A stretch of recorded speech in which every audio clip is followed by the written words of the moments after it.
So the first thing we're gonna do is a split squat. So we're gonna get that 1 foot forward, 1 foot back. And Physical and mental toughness is what got Bethany Gary to the top of competitive sports. I was on the Olympic bobsled team in 2006 and competed at a high level in track and field as a hammer thrower at the CrossFit Games. When Gary needs to get in physical shape, she hits the gym. And when she needs emotional help, she speaks to a therapist. When my Olympic career came to an end, it was a huge life transition for me. It ended on an injury, and one of my sisters had been seeing a therapist, and she was like, I think it'd be really helpful for you to talk to someone to help navigate, what you're going through. And it was tremendously helpful, and I've stuck with her ever since. If you don't know how to cook, you hire a personal chef. If you don't know how to eat right or exercise, you hire me. So I feel like therapy should be no different. She says she was in a good place in 2020. Then she faced her toughest competitor, a global pandemic. One of my worst symptoms was mom rage, which I didn't even know was a thing. And I would, like a light switch, just explode at my kids. It actually makes me feel upset to talk about it. And it wasn't me. And that wasn't the parent that I wanted to be, and I didn't sign up for that. It's an incredibly difficult and intense time for moms. And I'll say that as a mom, when you're not doing well and when you're not feeling well, it's harder to take care of your children. Jessica La Rochelle is a mother of two and the director of public policy and government relations at the Massachusetts Association for Mental Health. All members of households are experiencing these stresses. The data do show that there's a disproportionate effect among mothers. There's married moms, there's single moms, there's households with two moms, and there's also grandmoms, and we've all been affected.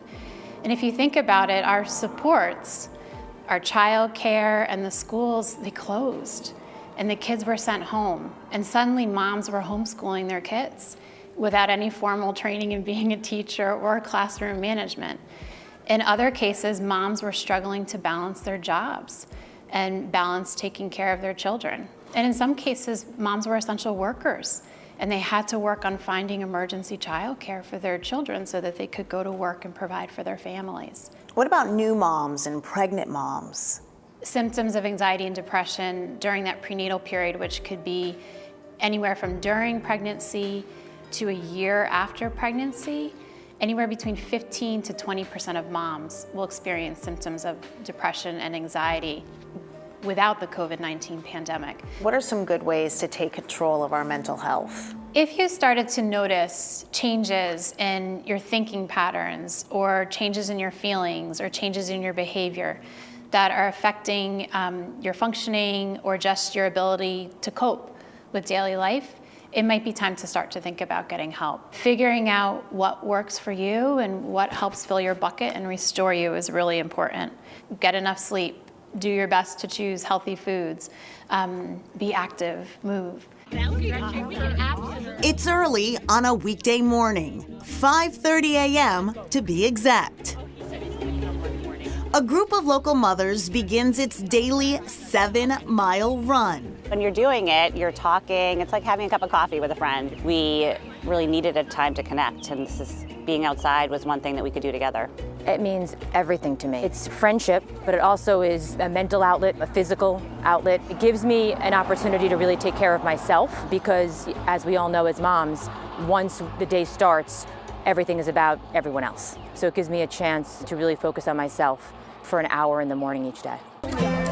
Both me time and we time are vitally important. Bethany Gary missed both. Though she's been training clients virtually, she gave up her own workouts until recently. I have gotten back to a place where I feel like I've got good control of my environment, and going back to the gym in once a week didn't feel stressful. It didn't feel like it was a burden. The community at Firewall, where I go, Firewall Fitness, is awesome. I miss seeing all the faces there. Even being around them helps boost my mood. We have found a good balance now as things start to open up of just this nice, calmer lifestyle. It's been a lot of silver linings in this pandemic for us, and we're really blessed to have those things. Difficult year for moms, of course, a difficult year for everyone. In fact, more Americans than ever are reporting struggling with their mental health. Yeah, according to the Kaiser Family Foundation, during the pandemic, 4 in 10 adults in the U.S. reported symptoms of anxiety or depression. That's up from 1 in 10 adults from January to June of 2019. And of course, if you know anyone that need some help, we have resources on our website.